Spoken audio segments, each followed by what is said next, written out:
Would you say you're a top player, Steph? I don't know what defines a top player. What do you reckon? Youngest ever captain for A-League, championship winner, moved to Europe, moved to Japan, Vietnam, few goals in the league. What do you think? As long as you don't think you're better than what you actually are, I think that's the Yeah. main thing. Whether you're a top player or not, I mean, But I yeah, think you need to have that belief, right? You need to believe that if you don't believe you're good, then who else is going to believe it? I don't think I'm as good as Paul Scholes. not What quite about you? Scholesy. What do you think? You Yeah. think you're all right? Yeah, well, I think, yeah, you're right. You're 100% right. You need to believe in yourself. If you don't believe in yourself, then fucking hell, may as well pack it in. Everyone's going to be saying stuff about you behind your back regardless. So I think you got to have a certain belief in yourself as long as you're not, going around maybe when people are coming into your club and you're showing them your highlights or you're showing them your scorpion kick that you scored a few years ago. But I mean, I'm not You've doing done it a that. few So times. You've I've done done that it a a few couple of times. times. Yeah, I've done it a couple of times when other people have come into the club, like making videos and stuff. But that's it. Yeah. Oh, This well, this, anyway. this isn't in the pod, Lockie, by the way. Lucky, cut it out, cut it out. Yeah, make sure you do your job well or you're sacked. Let's get into it then, yeah? No suits today. We'll just go straight with the Kongan Hanoi top and you're wearing a, what is it, ASOS? Zara, shout out, Zara. Zara. Oh, Yeah. okay. Very good, very good. All right, let's do it. You coming around mine tonight? Play for over. Depends. Well, your friends, the football will be there. Oh, friends, football friends. Oh, what a superb goal! Stefan Moore, that is extraordinary from Ben Garuccio. Hello, guys, and welcome back to Football Friends with Ben and Steph. Back for another episode. And Steph, you're finally back to playing football. Selangor, you're over in Malaysia at the moment. You got the Shopee Cup on Thursday. Looking forward to getting back out there. Yeah, Wednesday actually, and things are Is it Wednesday? yeah, tomorrow. Things are back to normal. I'm back playing. You're injured, so normality returns. What's Honestly. going on? What's going on, the paper man? Uh, yeah, not a lot. Just unfortunately copped a little hammy injury on Saturday before the game, which was pretty frustrating. Happening in training, but it's part of the game. It's Just part of it. sprinting. Yeah, running too hard, working too hard. That's my issue. I think I work too hard in training, so maybe I got to pull it back a bit. But yeah, it's frustrating, obviously, especially when you kind of get back fit and you're feeling good and you're playing games and team's doing well, and then you go down, you get injured, and then obviously it didn't help having to watch the Big Blue on telly either.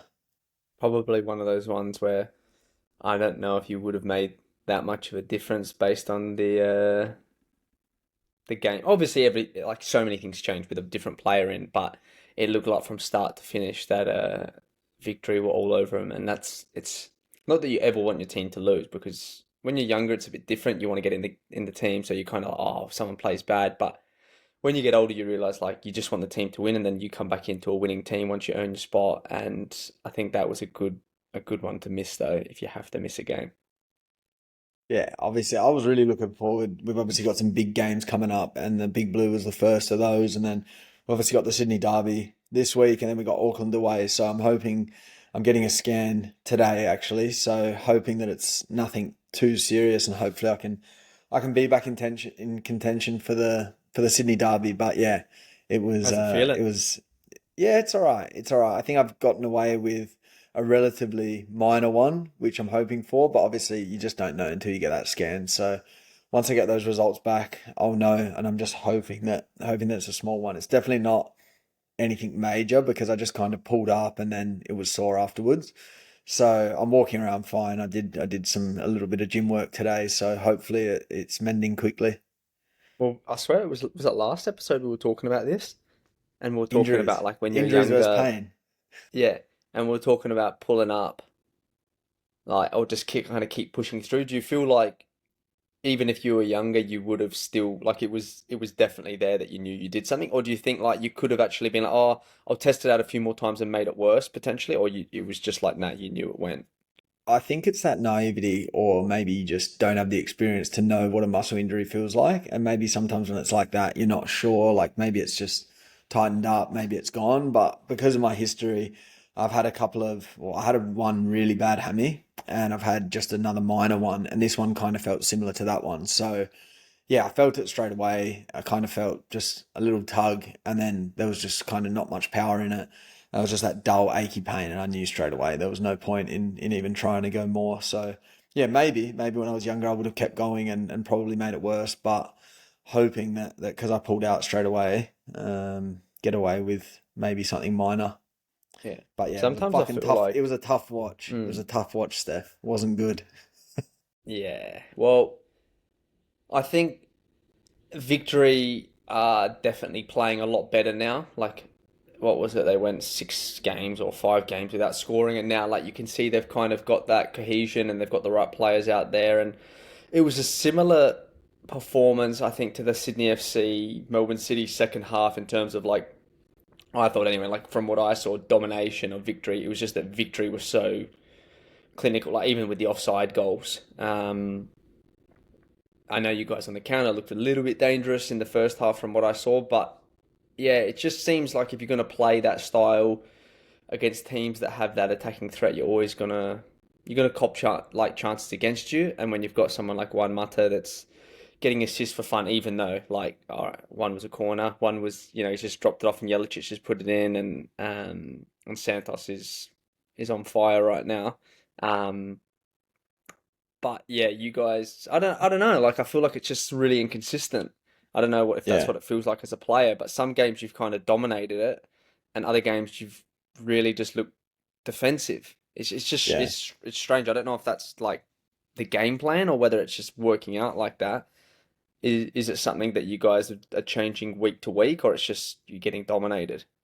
Not really. I think, and it's always easy when you're sitting on the sidelines and watching on telly. I think it always looks easier, and there's passes that look more obvious than when you're playing. And I think probably if I had been sitting out for that Melbourne City game, it would have looked very similar. But I think it was just because the actual setup and the way that we set up was not to be defensive, was not to play on the counter or also get caught on the counter. But I think in the positions that we're losing the ball and under not really too much pressure, simple kind of technical problems that we're having is kind of hard. And I know obviously Ufi came out and kind of said the same, that, if it's fundamentals of the game, passing, first touch and things like that, it's kind of hard to then talk about tactics. But yeah, I just felt like we were really poor, and maybe it's players are not feeling confident. Maybe it's, it could be 100 different things. And I've not actually spoken to any of the boys because they've only just travelled back today. But it's just one of those where, when you're watching it, it just doesn't look good. It doesn't look like a team that, we're sitting up there on the ladder. So that's probably an upsetting thing, but also Yeah, football's football. And I think, not long ago, we smashed Victory 3-0 at home, and, yeah, Victory are down there and they're struggling. And now not so long afterwards, they smash us 4-0. And it's like, well, these are the kind of the moments where I think you really need to stick together, keep believing in what we're doing, because what we've done so far has been good enough that, we win next week and we still go top of the ladder. But I think you really got to stick together in these moments where, you've not played well, because you're always going to get games like that where you don't play well.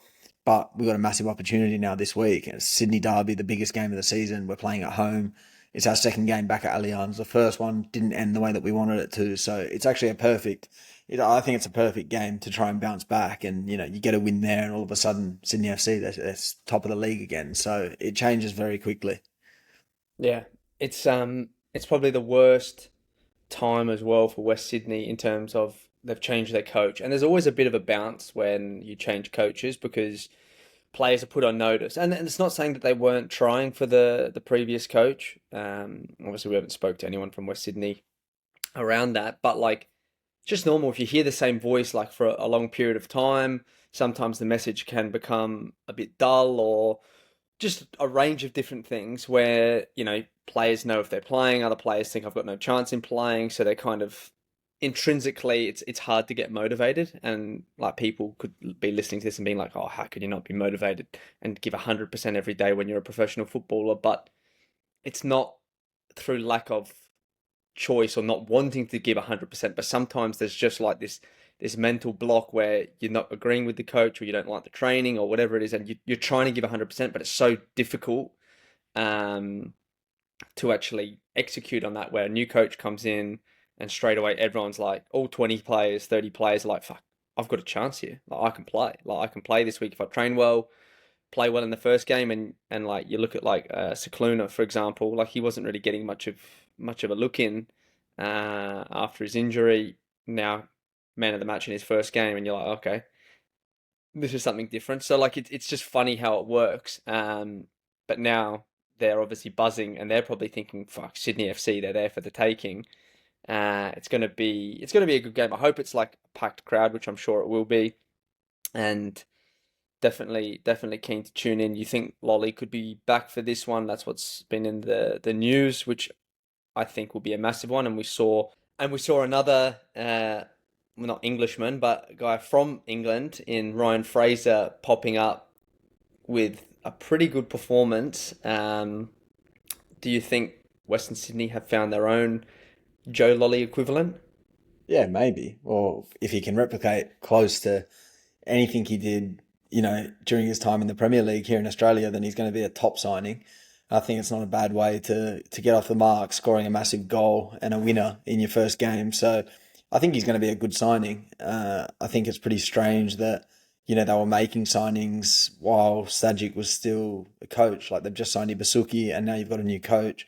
I think he wasn't even in the squad now on the weekend. So it's kind of strange, but Was obviously... that like he wasn't in the squad because they didn't pick him, or did he pick up a niggle, or he's not match fit? Do you know what it was?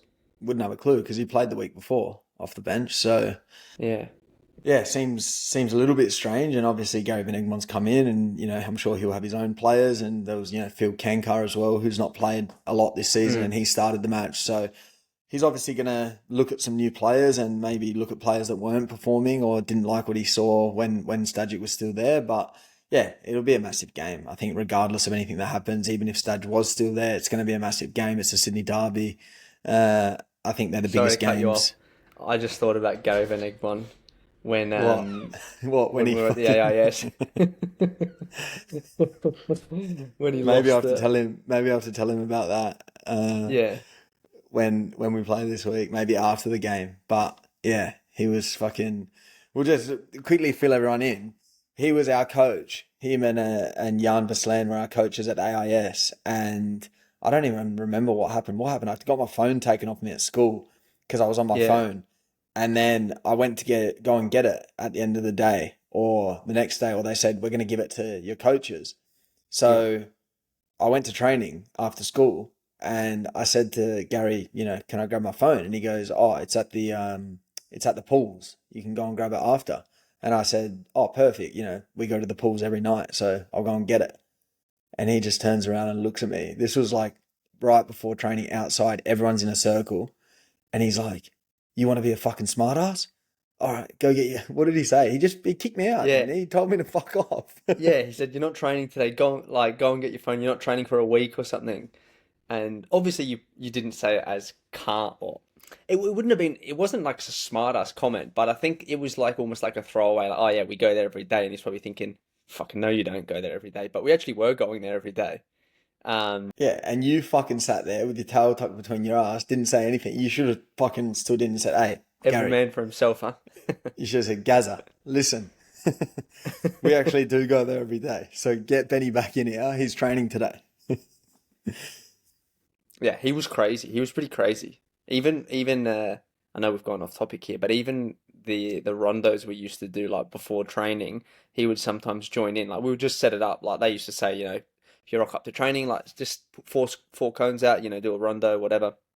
And sometimes he would join in. And if he went in the middle, like he hated going in the middle, he'd just start double footering people. Slide tackling proper, people, like, yeah. And it's like, we were like 15 at the time, like, fucking hell, this guy's crazy. But it was good fun. And I actually really enjoyed him as a coach. I thought him and Jan were very good for a lot of, young Australian players in the development. And then, yeah, he left and he's obviously been a bit all over. And now he's back in charge with Ninkovic as the assistant. So it's just funny how, like, yeah, things yeah, things go around. He's obviously been out of the game, but football changes very quickly, not just for players, but also coaches as well. Yeah, and there's definitely a few players in that Western Sydney team. My first one that comes to mind is Angus Thurgate, being from Newcastle and having Gary Van Egmond around Newcastle Jets as well. I'm not sure if he was ever actually his coach there, but Yeah. definitely around the traps. And, that's, I think, someone that's probably licking his lips with that appointment, because I think he'll be feeling like he can now get back to his best, and not saying that it was Stadge that was holding him back for his best, but I think he has been, pretty far off the level that he was at Western last year. So I'm sure he'll be one that's looking to find some good form in the back half of the season. Yeah, exactly. And I think the beauty of the A-League in the current setup is you're only a few wins away in a row of actually just jumping back up, because every single game is a 6-pointer. There's, it's only 12 teams in the league, so like there's 6 games a weekend, and you put a few draws in there. If you win, like you jump up so quickly. Like I know at the moment, like you'd be like, oh, all right, Western Sydney, they're on 15 points, but it's only 10 points off the top. Like it's crazy, because in, let's say, the Premier League, for example, Arsenal were, I think, 12 points ahead of Manchester United potentially, or it dropped maybe. No, I think it's 12 points. But it's like, everyone's like, oh, it's not that far. But it's like, this is 10 points, and this is 11th to 1st, and that's like 1st to 4th or whatever it is. So it's like, you get a few wins in a row. They beat you this week, for example, and they're 4 points behind you. I know you've got a game in hand, but like it's gonna be able to swing in their favour. So they've probably made well, we'll find out if it's the right choice to get rid of Stadge or not. But straight away, I guess you get a win. So it seems like it's he's one from one, Gary. So it's going to be interesting. And then even like a Perth, for example, who everybody was kind of lauding them, but they're sitting only 1 point ahead of Western Sydney, because their recent run in their last 4, they've only won 1. So it's going to be able to change very quickly if you can get some results together. But the most important thing is obviously winning. So anyway, going on to the other topics, and I know we've spoken a little bit about it, but Juan Mata, another one, I guess, that we can kind of loop in with West Sydney and Stadge, and their biggest problem has probably been creating. And now, you see the best of Juan Mata for Victory, and Western Sydney had him. I'm sure he would have stayed there. Do you think? Oh, obviously, there's a lot of hype around him, because of the name and everything. But do you think he's currently the best, or if not one of the best players in the league? Yeah, I think he should be. He should be one of the best players in the league, I think, given his quality. And I think what he's doing right now with Victory is, I think if you're a Western Sydney fan, or, Stadge sitting at home twiddling his thumbs now without a job, I think he'd be thinking, fuck, maybe we could have utilised him more, or maybe he did have more to offer than I initially thought, because the stats speak for themselves, and he's sitting top right now in terms of assists. I think he's helping that Victory team on the field, but I think it's also off the field and what you don't see and what he's doing behind the scenes, because he seems just like such a humble and great guy, that I'm sure the knowledge and the wisdom that he's giving down to those younger players at Melbourne Victory is invaluable. And he just seems like a good person to have around the club. So for me, I can't really understand how you could have him and not see some sort of value in him. But what he's doing at the moment is top. What are your thoughts on him? I know there's obviously been a bit of talk about him, being a Johnny Warren contender. Would you see him in that light? I think again, like we spoke about this, I think it was last week or the week. Yeah, it was last week, or no, 2 weeks ago, with the assists, right? Like some assists you get, like one of them, he just dropped the ball off, and Jelicic just banged it in the top corner with his left foot. Like, okay, it was great that Mata gets the assist, but he didn't do a ridiculous amount. The finish was what was there for Santos again. So I think the assists are obviously they're a good stat, but I think it's more like the chances created. I think he's up there as well. And I think just he's making the team tick a lot more and play, 1-2 touch football. I think his football IQ is high. He seems like he covers the ground pretty well. He's probably not one that's getting stuck into tackles. And maybe that was probably the side of it with Western Sydney. They were thinking defensively he can't do a job, and he was playing as a six there, which I probably would agree with. I don't think he's good enough to play as a six in this league because of, the transition, the physicality. But if you put him in that number 10 position where he can press from the front a little bit more, if he doesn't put a tackle in, it doesn't matter as much. I think he actually is turning out to be one of the best players so far. And that's where I would say I'm thinking about it from like, my own perspective, or even, someone like a Javi Lopez when, if I wasn't playing, same, let's say Javi, for example, in Juan Mata when he was at West Sydney, if you're not playing at a team, even if you've got some advice to give, like you kind of feel a bit stupid sometimes, like saying something if it's younger players or if it's just anyone, because you're like, I'm not even fucking playing. Like I know, like I'm not saying I'm the level of Juan Mata or Javi Lopez at all, but that feeling inside when you're like, well, I'm not playing, so I feel stupid to give advice. Like I reckon even players like a Javi and a Juan Mata would be like, I don't want to overstep the mark and go and always just talk to these young boys about what they can do and what they can't do because I'm not even playing. So I'm just kind of worrying about myself. And I don't want to look like I'm stepping on any toes when it should be the other way. And I think that was something we maybe didn't do well enough at Adelaide, was utilize someone like Javi. Now he's working as a coach at the club with the younger players, but these guys have played at the top level, so they've obviously got so much to give, and everybody loves to kind of share, whether it's funny stories or nights out, but even just helping the younger players. So I think that's probably the biggest key. And you've got a Denny Jonro, you've got a Jelicic, you've got Grimaldi, all these kind of attacking young players that I think would be stupid not to be, picking his brain, asking him to go for a coffee after training every day and just seeing like what can they improve in their game, what does he see, and it seems like there's some good vibes at Victory at the moment. So I think he'll probably get better because he's now actually playing consistent minutes. So could be a bit of a scary one for the rest of the league if Juan Mata gets back into his absolute best form, even though he is 37.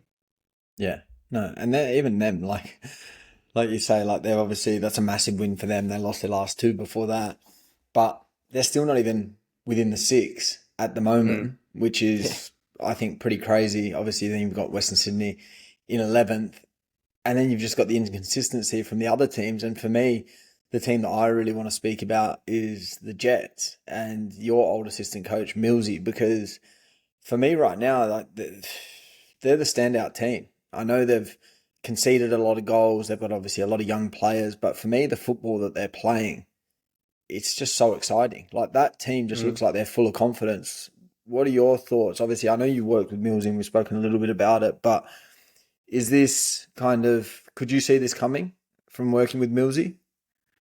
I guess my not worry was, because I'm not like I was sitting there actually worried about it, but my only thinking was, is it like the right club to go to because of just the resources and the players that they have kind of on their roster?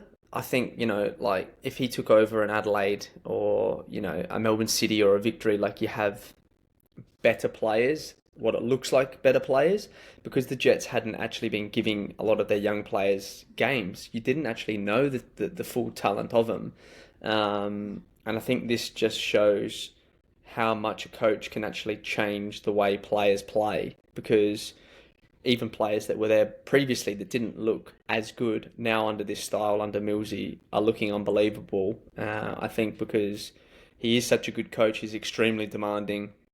I'm sure he's exactly the same as an assistant as what he will be a head coach. Maybe there's a little bit more of a barrier in terms of joking around as much, but I still think, his personality wouldn't have changed that much, and that he's a very likable person, but he's also someone that will tell you exactly what he thinks if something's not good enough. And I think players respect that. And the philosophy of trying to play. I wouldn't say it's exactly like Adelaide United and, what he did under Carl Viet is now coming out. I think there is similarities in terms of the goals scored and the goals conceded. But I think Millsy has a little bit of his own ideas as well to that. And he just seems like he's got all of their players playing free. And, instead of trying to not lose the game, they're just trying to win the game. You know, they're trying to play forward at every chance. And that was one thing that he was always so big on. The midfielders, for example, take the touch with the correct foot, face forward. Worst case, if you take your touch forward like that, you know, you can win the tackle, but at least you're going forward. Where if you take a touch backwards and you lose the ball, well, they're running through on your goals. At least if you take the touch forward, you know, you can kind of go into that tackle and try and win it again. Small things like that, and now they you know, they just look like they're probably one of the most consistent teams. So I think, yeah, they'll make They've finals, that's for been, sure. I think they'll play finals, definitely. I think they've been the most consistent team for now the last 4 or 5 weeks. And everyone else around is kind of stumbling. Like there's just no consistency there with, you know, with us, with MacArthur. Auckland have Yeah. been really inconsistent and dropping points. City. Obviously they dropped, City, like that was a surprise. And obviously the other team that's kind of floating about is Adelaide that we've not yet spoken about. And what a fucking game that was. I don't know if you saw it. Yeah, yeah, I watched it all. That was my only time that I really got for golf that day, and I thought, I'll just What's watch a the bit of that Reds? and just see how it goes. I watched the first half, and then it was actually just such a good game. I was like, ah, fuck it, I'll just watch the second half, and I'm glad I did. But it was weird because Brisbane was so dominant. Brisbane, I thought, were like way better than Adelaide. I know halftime the changes kind of happened with Adelaide, and then Selmo and Riak came off for Burkett and Luca. I know it's going to sound stupid. I actually don't think those changes actually changed the kind of dynamics of the game in terms of like who was dominating. It changed it in the fact that Brody Burkett's popped up with a hat trick. Um, but Brisbane still dominated the game and looked really good. It's Mm. just it's just funny how football works sometimes that like you can dominate, you can do everything right. You can have better possession, you can have more shots, you can just look the better team. But at the end of the day, if the other team takes their chances, which Brody Burkett scored, what was that, 30 odd minute hat trick, and the perfect hat trick to that, left foot, right foot, header, what can you do as well? You can't do much. Well, honestly, what a debut. Like you couldn't imagine that. And Ayrton Andrioli was Second game. a second game. Yeah.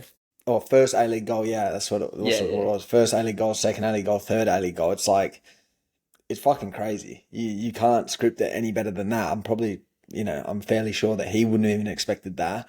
But then Ayrton Andrioli after the game, when he was speaking about him, was very complimentary of him and his attitude. And Yeah. he's worked with him obviously in the academy and the NPL, and just said that, he's a kid that always wants to work hard, he always wants to learn, he always wants to listen. So did you have any coming together with him while you were at Adelaide? Nah, I think at the start of this pre-season, he was injured. I'm pretty sure I think they were signing him, but he was injured. But I remember, and this is just your ego in it. Like I remember because the way Ayrton plays, um, not giving away much, everyone can see it. Like it's like 4-2-2-2, I guess, where you've got the wing. Normally, you've got the wingers high and wide. You've got your two sixes, and then you've got two tens essentially, or two strikers, whatever you want to call them.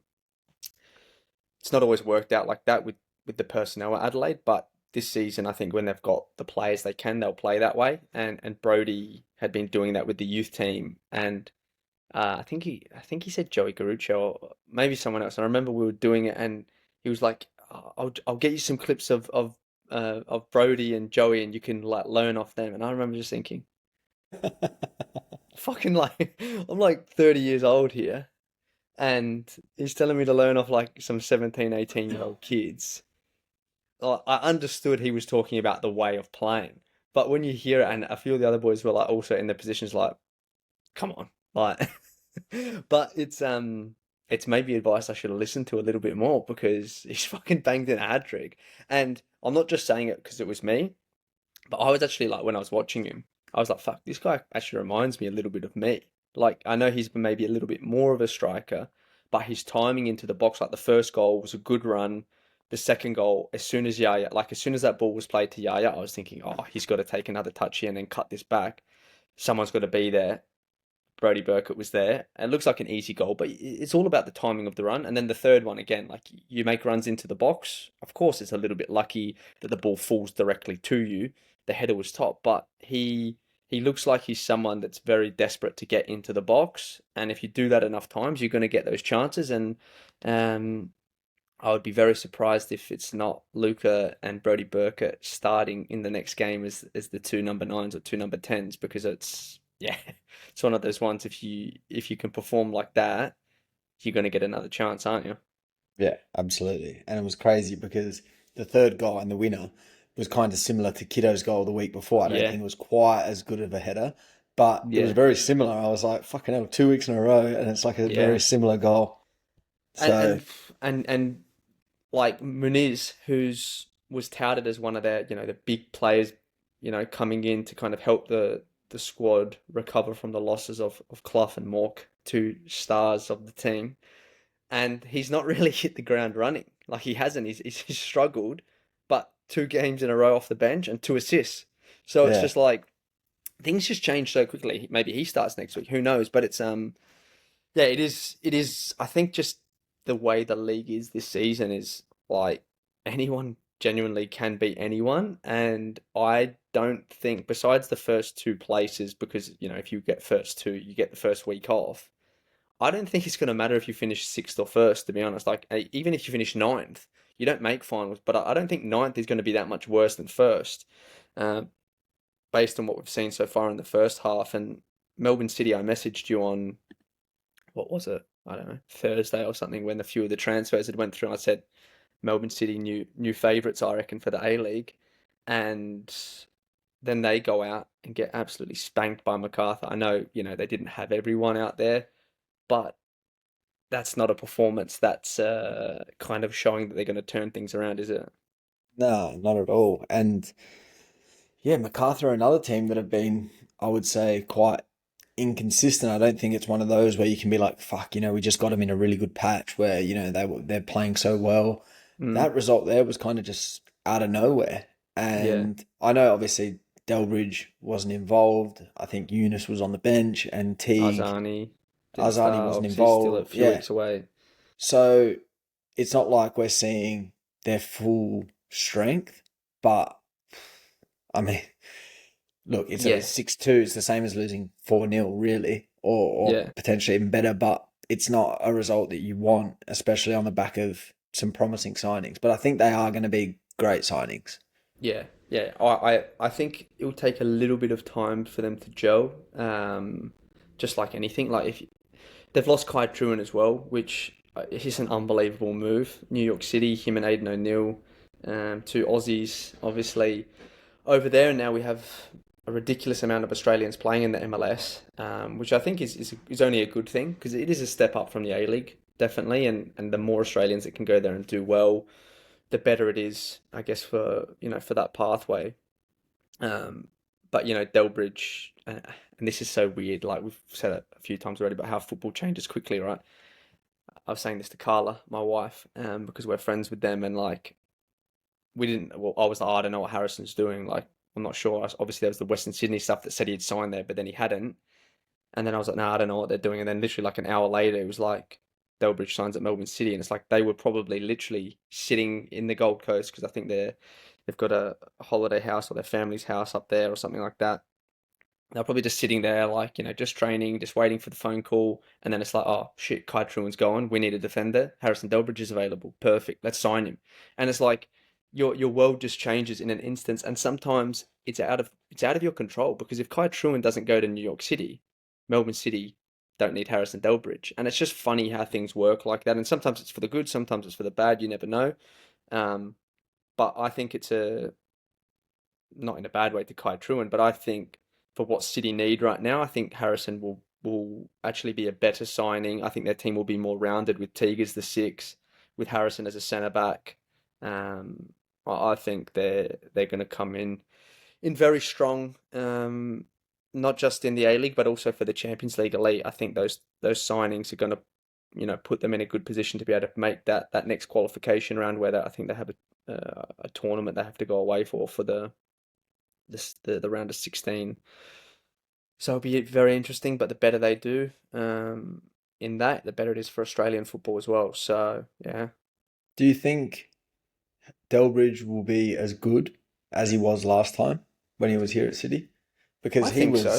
he was an Yeah, absolute. For me, he was the best centre back in the league by a country mile. I think at that time, it was him and Schenkerveld that were yeah. playing together. I was thinking, there's not Can't too get much you past can those do. two. These two are fucking beasts. Like, Yeah, so if he can hit that kind of form, they're gonna be yeah. really, really strong. I think the hardest thing will be probably getting up to like tempo so quickly. I don't know how much he actually played in career this season, which is it's again like it's just so weird. Like he was at Incheon when they won, or they did really well. They made the Champions League. He was playing in the Champions League. Then they get relegated, and then in the second division, there's a new coach. He doesn't play that much, I don't think. And it's like well, he was good enough to play in the team that made qualification for Champions League, but now you're not good enough. Just the way it works. But that match fitness, I think, will be one thing that he needs to get up to speed relatively quickly. But if there's any position in football, bar the goalkeeper, it's centre back that you can kind of get away with that. Like they don't run that much. Like you know what I mean? Like high speed running, everything about it. Like as a centre back, you're probably doing close to 10 Ks a game. As another player, you're doing 11, 11 and a half, maybe a lot more high speed numbers. So I think him probably you'd think next to Supriyan. Um, Ferreira's looked a little bit shaky. And who's the other boy, the young boy that's playing? Is it Bonatig? No. Bonatig, Yeah, it is Bonatig. yeah. Um, I think it'll be either out of Ferreira or Soprayan. I think yeah. Bonatic would So be the one to drop out. yeah, so you've got, some good depth, and then I think you put Teague into that six, which is his best position, where I think they had True and Teague playing recently, and it doesn't work when you've got those two if you're only playing one proper number six. So if Matt Leckie comes back anytime soon, I don't know how far away he is, but then all of a sudden you look at the team and you're like, fuck, this is this is a good team, and even then they'll have a lot of depth on the bench.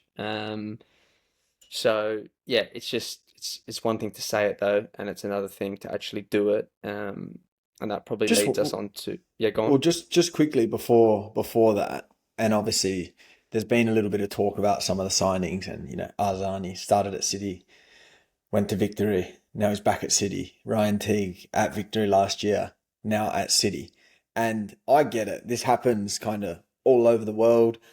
I think it's happened in the A League plenty of times where, big players or, Ninkovic, Sydney, Western Sydney, you had Johan was Sydney, Western Sydney. Like it's happened before, and I get it.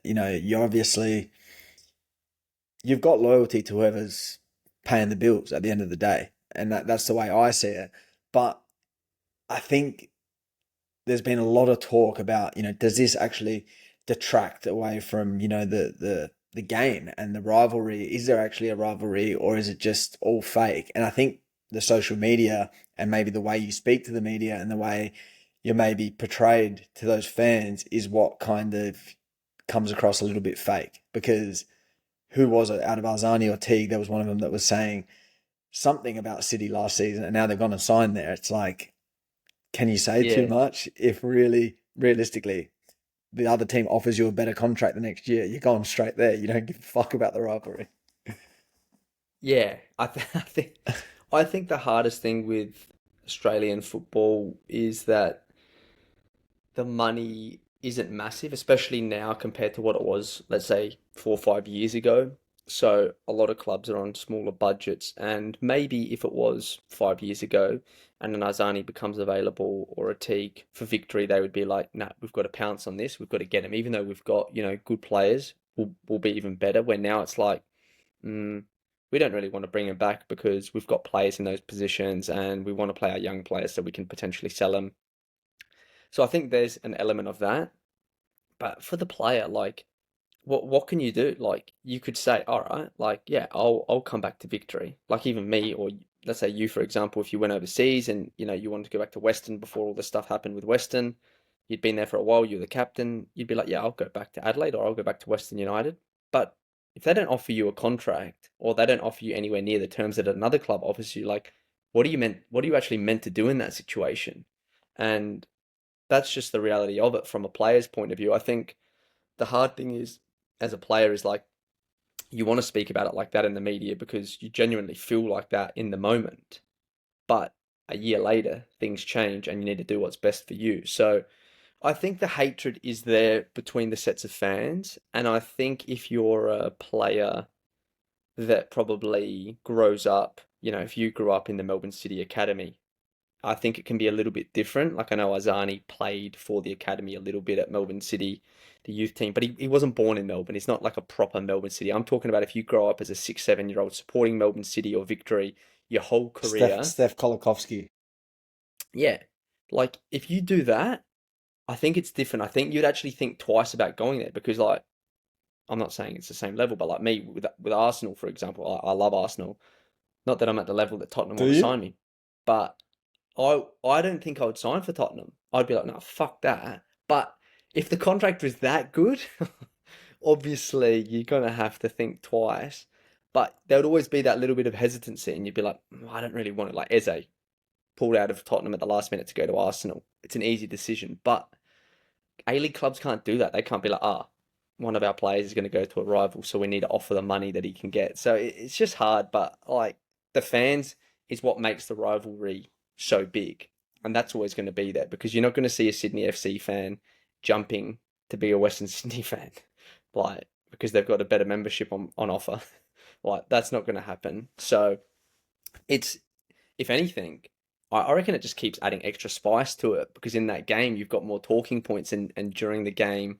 Imagine if you're a Melbourne Victory fan now, fucking screaming out to Teague the next time they play him with the comments that he just made about him, and now he's like, it just creates more headlines and more pressure for the player. So it'll be interesting to see, I guess, how it plays out because yeah, there's a few Melbourne Victory players going there, and I'm sure they're not going to be the last ones that do make that change of clubs.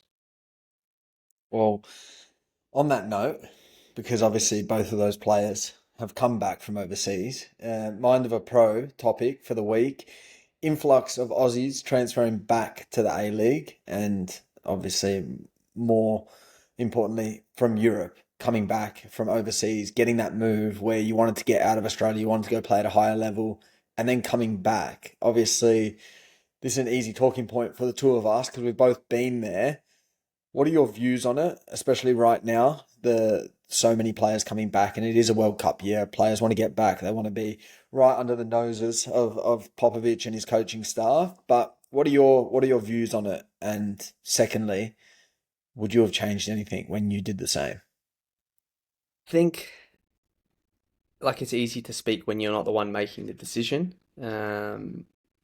But I think it's the wrong move, like because it just it kind of creates a bit of a red flag. For example, like if again we spoke about it last week, but like if you're an overseas team looking at these players and be like, well, if they go back to the A-League and play well, great, but we've already seen them do well in the A-League. So how does that actually help their chances to succeed in Europe? I don't really think it does, but what it can do is obviously put yourself back into contention for the Socceroos because if you're not playing minutes, you shouldn't be getting picked in any squads or the World Cup final team. So you've come back to obviously play the games to put yourself there. And both players obviously played under Popovich at Melbourne Victory. So, they're not saying they're favourites, but, for a coach that's obviously worked with them before, he obviously knows them, he likes them.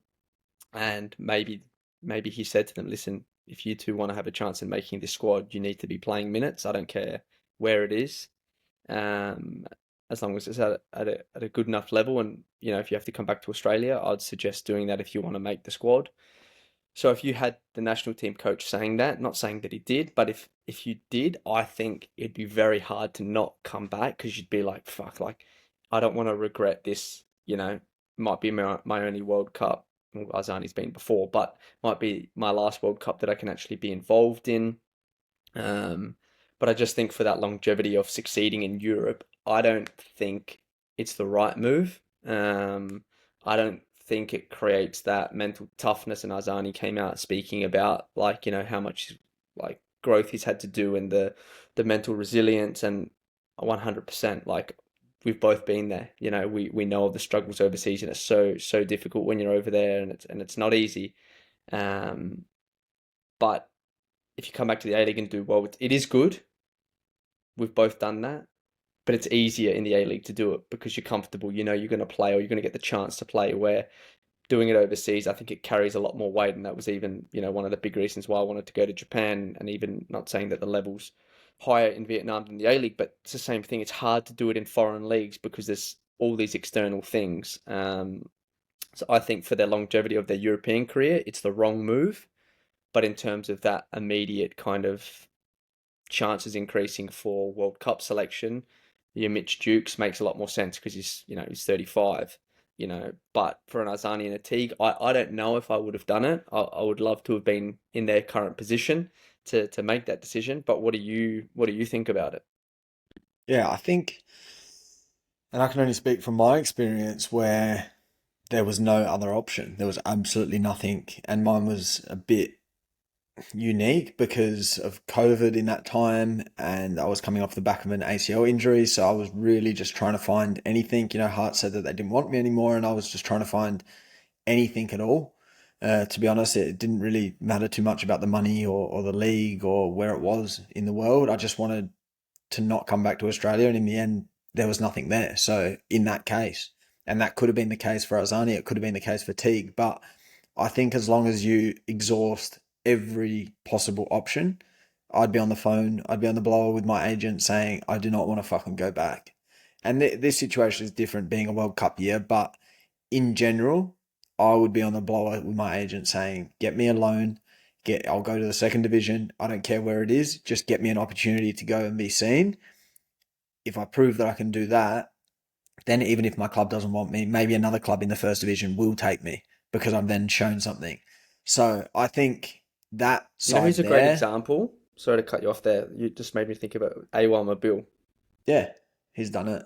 Even Ryan Edwards, to an extent, Yeah. he's not played at a crazy high level, but he's going to retire one day and he's going to say, well, I've had these amazing experiences where I've managed to play in Scotland. I've gone to Spain. I've been in Korea. He's in Cyprus now playing. It's not as if he has done it and reached a really high level, but I think in terms of life experience, in terms of getting absolutely everything out of your career, I think he's done that. A1 Mabil's the same. There's Alex Gersbach for me is another one. He floated about. There were times where he wasn't playing. He had injury issues. Where was he? He was in Norway. He was in France. He was in Sweden. He went to Denmark, America, Holland. Denmark. Yeah, He was all France over the again. shop. But it's great because he's now back in the A-League and he's probably very comfortable with being here in the A-League. Whereas for someone like me, who was forced to come back, my only kind of regret is that when another opportunity did arise after my first year at Western, I had another opportunity to go back overseas. And in that time, I was so happy at Western, they offered me a new contract and I just took that instead. And I kind of think now, was that my last opportunity to maybe go and actually explore something? And you can never, complain. It's hindsight, but you just don't want to retire one day because for someone like Arzani, maybe he doesn't go again now. And maybe he does go to this World Cup and that's a great move. But at the end of his career, do you think he looks back and says, fuck, I do wish I just stuck it out over there and maybe tried to make something more of myself overseas for a couple more years? Who knows? Yeah, it's so like nobody has the crystal ball because you can come back as well, and I know it's only been a few games, but Teague hasn't hit the ground running. I wouldn't say it's not easy to come back and play really well either. And then if you Yeah. come back and you don't do as well, it's like, well, now you've kind of lowered your stocks a tiny bit here, and you've got to go back to Europe. I just think it's, James Holland's another one that we spoke to as a guest, and his mentality was unbelievable. And I think like Arzani's maybe, what would he be, 27, 26, 27, Teague's probably 25, 24. I just think like, you look at that big picture and staying over there, like if I could have anyone say it to me, even when we got relegated, oh, I wish I just stayed over there. Like that's my regret. And if I had the chance to go again, I would have loved to have. I was always speaking to my agent saying if something comes up in Europe, let's do it. Like even now, like there was a potential opportunity to go back to Europe, and I was like gonna have like nothing came from it because I can't play for three teams in a calendar year, football calendar year. Are you trying But to I break was the like, record for most teams played for? most teams in a year. So it's a fucking stupid rule, to be honest. Like why you can't play for 3 teams. I understand that aspect of it, but there should be certain cases like with this. I played one cup game for Adelaide. Now I've been here. I'm not sure if it could have happened, but I was like, you know what, I'll take a massive pay cut to go there because I want to go and play in Europe again. Like that's the dream. Like that's kind of what you've wanted, and you just never know what will come of it. I think a lot of players that once they come back to Australia, you know what, you just might not ever go again because it's difficult, and you don't want to have that regret. And I'm sure, you know, myself and you, when we're 50 or whatever, we're, you know, playing 18 holes of golf, sinking a few beers, we'll probably talk about it and be like, fuck, I wish we could have. Like, it's just the way it is. But, Well, I wish we could have quit y- football and played golf earlier. yeah, that as well. Did you see the pro? I think it's the Pro Series, the lineup, England v the rest of the Yeah, world. it's Some unbelievable. big Yeah, names, big Gareth names on Bale that. scratch handicap. That's the goal. Yeah. That's the ultimate Well, goal. he's ticked every box. Champions League, Yeah, La Liga, money coming out his ass, and now a top scratch golfer. golfer. Yeah, can't beat it. Yeah, he's living the dream. He's living the absolute dream. But yeah, it's one of those ones. It's difficult, and you probably have, like, you know, there's been the rumors of Cassini Yangi going to Cerezo Osaka. I think that's maybe more is getting pushed out of Aberdeen. I think he could do really well in Japan. I think the one thing he'll maybe struggle with is the intensity of the training, but that's maybe a topic for another day. Um, but he's one that's probably like, you know, I want to play. I'll give myself one last chance. But then you've got even like a Milanovic. You know, he was so good in the A League, and I think, you know, we don't know if he's going to get a move away or if he's trying to get a move away. But he's someone that's not hit the ground running in Scotland. But he's one that's probably thinking, fuck, you know, I would love to have just stayed in the A League and been the man. And but in the long run, I think if he can stick it out over there, he'll benefit a lot more from it in the long term. But you know, when there's a World Cup, there's a couple hundred, 300 grand on the line to make the squad, and you're also probably thinking, fuck, imagine if I go there and I play unbelievable. Like, what can Yeah, happen from that? So it's easy for us to say, um, but yeah, I think we've made our opinions clear around it. But everyone's different. Everybody has different objectives. Everybody has a different mindset around it. So let's see. Come, what will it be? Early June. Who June. makes the Yeah, squad, and then you'll know if it was the right decision or the wrong decision. Um, but Melbourne City will be the ones that will be very, very happy, obviously, to get players of that caliber back into the squad. yeah, it's huge for him. So we'll see. Once, you know, the next probably 4 or 5 weeks will be telling for a lot of teams, and there's not, you know, a whole load of games to go. There's only, you know, 10 more games, 11 more games Yeah, for some teams. So yeah, it's really getting to the pointy end. I think we'll leave it there for today. We'll wait for another week of results and see where we end up next week. But all the best for your game. Welcome back to football. hopefully Enjoy it. we need a win to be able to get through, or a draw. A draw might be okay, but yeah, we need to win, and then we play Sunday against the other team that's undefeated in the V League. So 2 big games, and then yeah, I think we have another Sherpy Cup game. So it'll be interesting. But one thing before I do let you go, I put it out on Twitter or X about the father son thing, and I had quite a few responses of different players. So I'll put the feelers out there, and maybe we can interview a few just to see. I typed it in ChatGPT as well to ask what are some good questions. Has there been any reports done on this side of things? But I think it'll be good just to find out around their early childhood kind of introduction to football, what the parenting was like. You know, were they pushy? Were they kind of a little bit more laid back? Because I think that would be a really good episode if we can get. I messaged Dylan McAllister if we could get Paul Ocon Pull on. them I think on. that'd be Paul Ocon would be a good one because he's got what 3 or 4 kids Yeah, um, absolutely. that are in and amongst the Alex Robertson. I know his dad's quite vocal on social, so I'll reach out to him. Maybe Richie Alagic. Um, but yeah, it'll be interesting to find out because yeah, there's just there is a lot coming through. Not Liam Rose, Jai Rose from Western Sydney. I'm pretty sure it's Josh Rose's son. He might be another good one to chat to. So we'll see how we go. Yeah, done. All right. Well, we'll leave it there for today, guys. We'll see you next week. Enjoy the week of football. See you, Steph. See you later, guys.